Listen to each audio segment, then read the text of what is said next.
السيدات والسادة نواب المجلس الموقر، الآن وبعد أن انتهينا من أخذ الرأي النهائي على هذا المشروع مشروع قانون العمل، والذي يعد من مشروعات القوانين المهمة التي تمس قطاعا عريضا من المواطنين، عليكم جميعا أن تفخروا بما أنجزه هذا المجلس الموقر من مشروعات قوانين على مدار أدوار انعقاد هذا الفصل التشريعي، خاصة دور الانعقاد الحالي الذي شهد إنجازات عديدة في مجال التشريع، وآخرها هذا المشروع بقانون،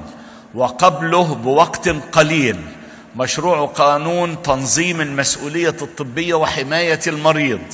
والذي أظهر بجلاء قدرة أعضاء المجلس على التوفيق بين جميع الأطراف المتداخلة والمعنية به، سواء الحكومة أو وزارة الصحة أو نقابة الأطباء أثناء المناقشات.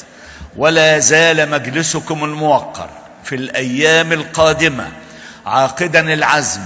على العمل على قدم وساق من أجل أداء دوره التشريعي بجانب الدور الرقابي، بما يحقق صالح الوطن والمواطن.